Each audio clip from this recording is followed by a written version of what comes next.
I highly recommend all new off-grid trailer owners who get the Expedition, change out your shelf bolts. First thing you should do. I literally got the trailer home, and the next day I knew what I was in for. I heard it on all the pack form, and these are something you don't want to mess with. But once you get them out, I replaced them with Allen head screws, and I still stripped out some of the original ones. They're just in there so tight. Good luck trying to adjust these shelves. So as you can see, I replaced all of them, and if I could find a link, maybe I'll try to put it in the video or put it down the road. I'll put a link for it. I just wanted to show all the bolts, which makes adjusting these shelves so much easier up and down. So as you can see, my shelves are a little staggered, and the reason being is I've got the front runner, the brand new Wolfpack Pros in the bottom. I put my coffee system or some type of other hard shell container right here. It just depends what we're doing on the trip. Sometimes I'll have all Wolfpacks, sometimes I won't. But I also, on this one, I have the front runner soft pack, which goes inside the Wolfpacks and fits perfectly. But my wife liked this soft pack. A little bit easier to deal with. It's hard-sided and holds quite a bit of weight. And then of course I've got the ammo box. This is where I keep spare gas, my MSR stove for boiling water. So I wanted to just to show this, you know, that this is talked about constantly on the pack form. But this is for our group, our BD Overlanders group, new owners.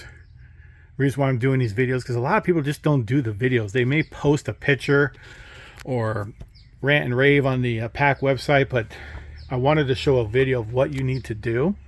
And always keep an Allen wrench set handy, because initially they may fall down if you don't put them tight enough. And if you put them too tight, this starts to bow this right here. So you got to kind of find that sweet spot.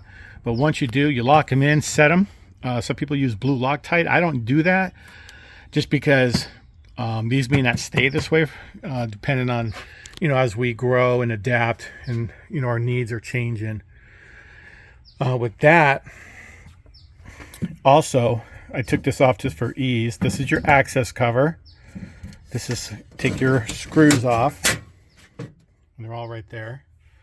And this is to access your pump.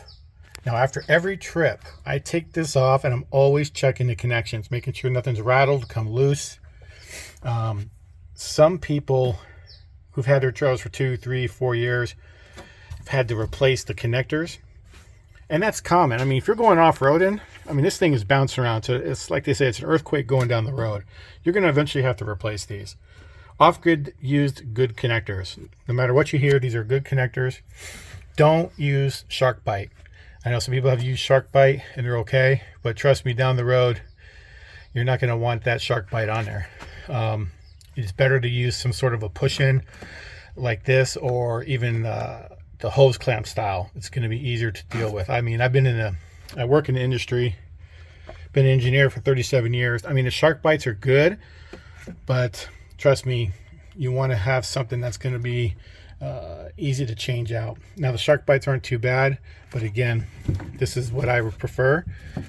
Here is your winterization valve. So it should always be in line with the pump on normal use. And then when you're ready to winterize, it's got this extra hose that's just laying in there.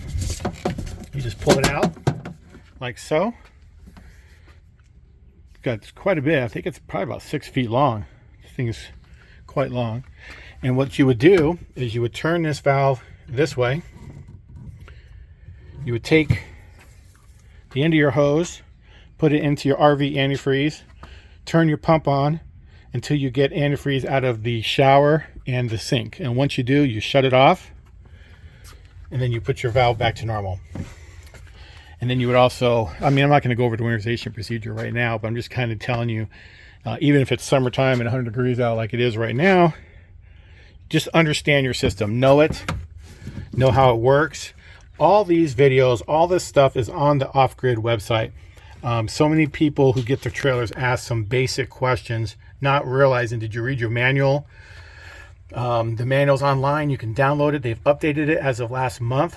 They have literally tons more stuff on there that they did not have that answers almost everybody's questions, from tow and camber on the suspension, how to grease your suspension, how to change out the tires, your winterization, your water pump, everything, your jack. Everything is in the manual. So I highly recommend, if you're a new off-grid owner, we got quite a few new owners on our group right now, when you get your trailer, trust me, change out your bolts. That'll be the first thing you're gonna want to do. I'll try to find that link. If you want it, just email me. I'll send it to you, but I'll try to post it when I get a chance. But highly recommend change those out. I cannot stress that enough. And then you can mix and match your shelves and do whatever you want. To each is their own.